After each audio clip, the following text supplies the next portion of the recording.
petits slips, c'est Bobeux. Et aujourd'hui, une nouvelle vidéo pour Dokkan Battle.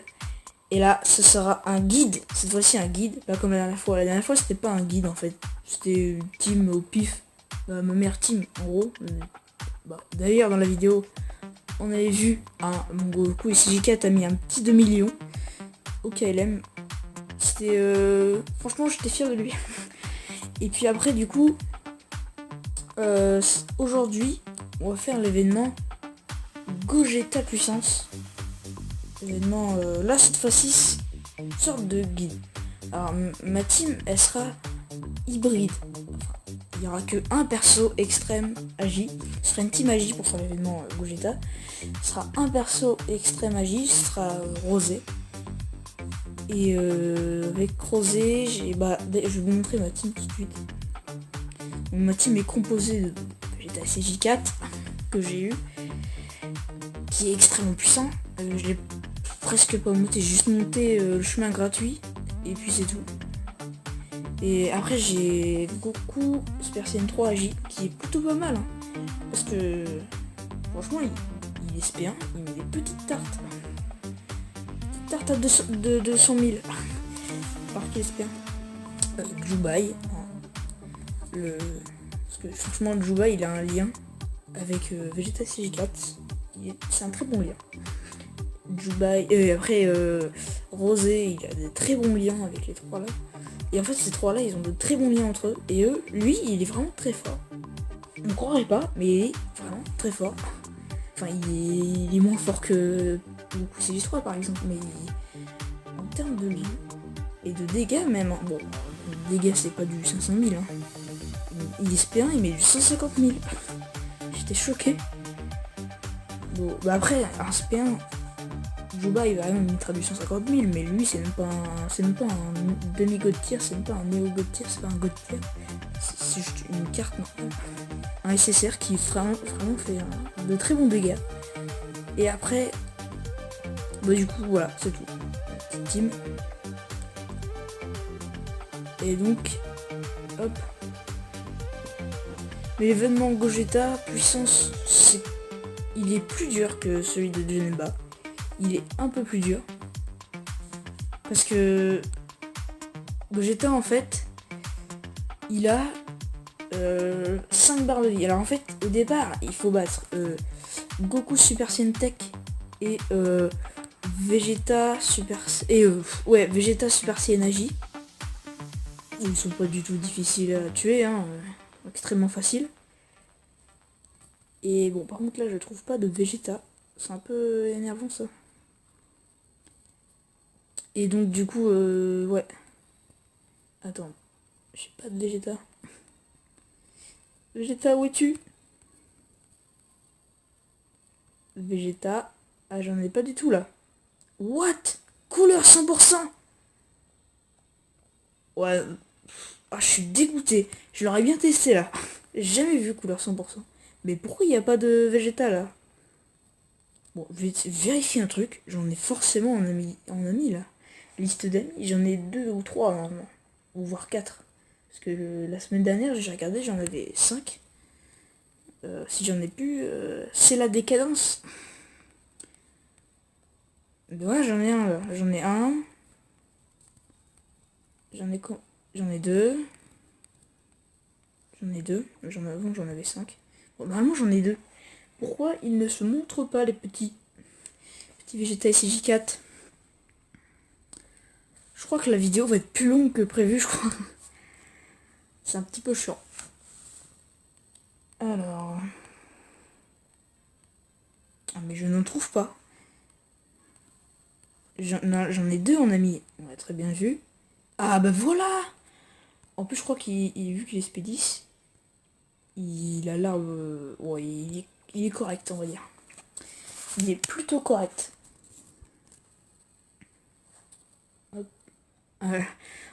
C'est déjà 4 minutes 30 de vidéo. On n'a même pas encore commencé l'événement. Je pense que la vidéo fera au moins 10 minutes. Après, ce qui est aussi... J'avais pas précisé dans notre vidéo, ce qui est important, quand tu commences avant un événement, Faut prendre les petits trucs là. Ça peut, en fait, ça t'aide à partir en spé. Ça te donne des ki, des boules de ki qui te font partir en spé. Hein. Parce que t'as une barre de ki qui te fait partir en spé. Genre, ouais, il y a 12 petites barres. 12 barres. Et pour partir en spé, il en faut 12. Après, il y a certains persos qui font que ils partent en spé. Ah, ça c'est pas mal ça. Vegeta plus 4. Qui partent en spé à... attends, je compte. Ouais, qui partent en spé à 7 de ki. Ou je sais plus, 8 de ki. Enfin, un truc par là. Et du coup, par exemple, Gotenks il part 9 de ki ou 8 de ki, je sais plus. Mais il y a des cartes qui partent encore moins que Gotenks, qui partent à 4. Non, pas 4 du tout. 6 ou 7, un truc comme ça. Voilà, du coup, on a beaucoup plus de points de vie que lors de l'autre vidéo. On a 208 000 points de vie. Parce que ma team est composée que de Agi. Et en gros, Vegeta aussi, il a beaucoup de vie. J'ai beaucoup de persos qui ont beaucoup de vie. Lui, je le monte pas à 100%, ça sert à rien, hein, c'est gâcher des orbes. Mais il fait plutôt mal. Hein. Je l'ai mis à 50%. Je le mets pas à 100%, ça sert un peu à rien. Hop, on va faire taper lui. Bah d'ailleurs, je vais vous le faire tester là. Ah non. Bon, bah, je le ferai tester plus tard. Parce que sinon, mon Vegeta SJ4 ne part pas en spé.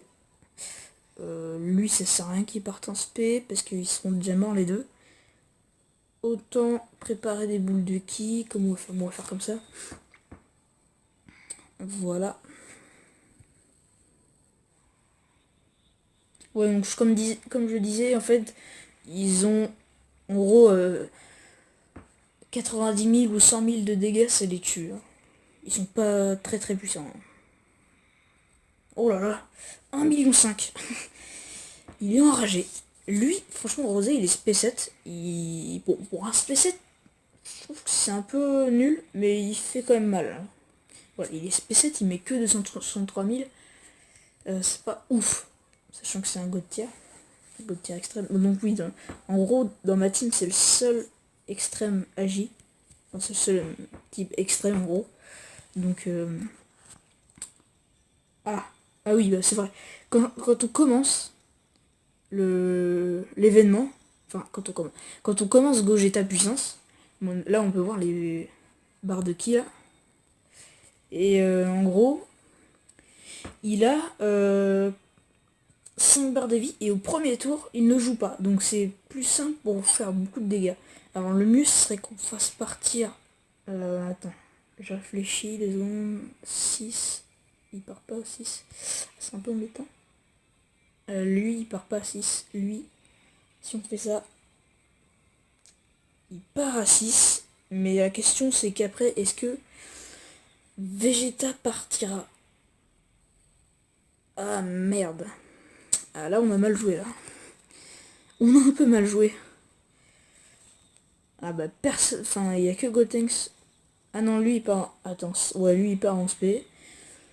Lui aussi, je le fais partir en SP parce qu'il fait plutôt pas mal de dégâts. Franchement... Mais le Goten, vous allez voir, voilà, il part à 139 000. Franchement, il est que SP1. Vous allez voir les dégâts. 173 000, c'est même pas une carte qui a juste des petits liens, quoi. C'est pas une carte non plus.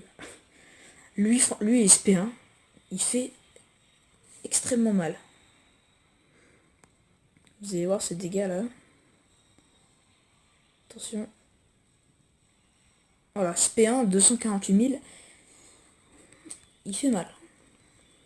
Alors là, je propose... Comment dire Ah, je sais pas. Oh, j'ai envie de faire taper lui en premier parce que lui, il est archivé. Et pour l'instant, on a perdu 0 dégâts. Bon, là, on va en perdre. Mais on a perdu 0 dégâts. Sachant que là, s'il part en spé, il peut faire mal, hein, mais s'il part pas en spé, vu que Vegeta SJ4 c'est un gros tank, Surtout quand il est de canne, c'est un méga tank. Attends, je sais pas comment... Oh, ça va faire mal, je pense. À mon avis, il peut le one-shot. Hein. Il peut très bien le one-shot. Hop. Lui, il part pas en spé, mais c'est pas grave parce qu'il va mourir parce que si de toute façon si Vegeta SG4 ne le finit pas, ce sera Juba qui le finira. Voilà, 59 de dégâts, c'est vraiment à la tankiness. Hop. Alors attention.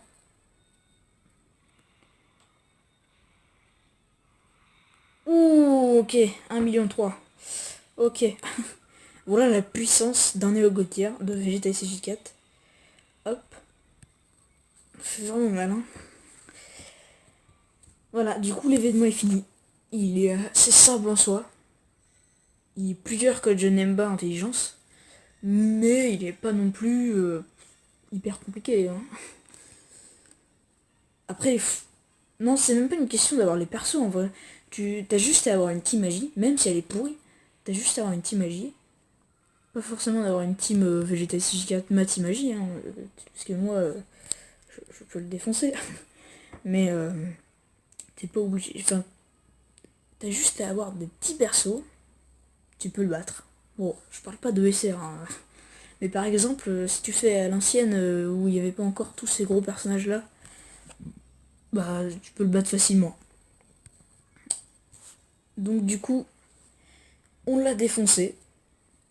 Alors, moi je l'ai déjà de canne mon Gogeta, donc ça sert à rien que je le fasse comme, enfin que je fasse son événement, mais cette vidéo était un guide pour le battre en gros. Et voilà. Donc moi, comme je le disais, je suis un free player. Je sais plus si je l'ai dit dans ma dernière vidéo, mais je le répète. Je suis un free player. Du coup, je ne paye pas les pierres du dragon, qui sont juste là. Je ne les paye pas. Du coup, mes vidéos, mes invocations, je ne peux pas les faire à l'infini. C'est-à-dire que pour avoir des pierres du dragon, pour les farmer en gros, tu vas dans les quêtes, tu fais des quêtes partout, et tout ça. Voilà. Et après, par exemple, si tu fais tout le mode histoire, enfin, toutes les quêtes là, j'ai pas du tout fini, hein, je suis que à la zone 13. Mais je crois il y a, je sais plus, 17, 18 zones, je me rappelle plus du tout. Et en gros, si tu fais toutes les petites quêtes, donc tu le fais une fois, ça te donne une pierre. En gros, là, l'entrée du sauveur, tu le fais en normal, 10 qui coûte 10 ACT. C'est en gros, les ACT c'est là. Si je le fais, j'en aurai 80 en gros. Et ça te rapporte une pierre. En hard, 11 ACT, ça te rapporte encore une pierre. En Z hard, là, qui est en fait plus dur. Donc il est archi facile, hein, mais il sera plus dur que en hard et en normal. Te rapportera une pierre aussi. Donc en gros, c'est pas mal le mode histoire pour les gens qui ne payent pas. Heureusement qu'ils ont fait un mode histoire, sinon ça serait un jeu payant au final. Parce que les free players ne pourraient pas jouer à ce jeu-là. Bah si, en fait, même si tu fermes pas les pierres, dans la boîte à cadeaux, parfois tu peux recevoir des pierres du dragon. Mais bon, ça c'est qu'une fois par jour. Mais c'est déjà bien de recevoir des pierres du dragon. Et donc voilà. Bon, du coup, c'est fini pour cette vidéo. C'était Bobeux. Et à plus.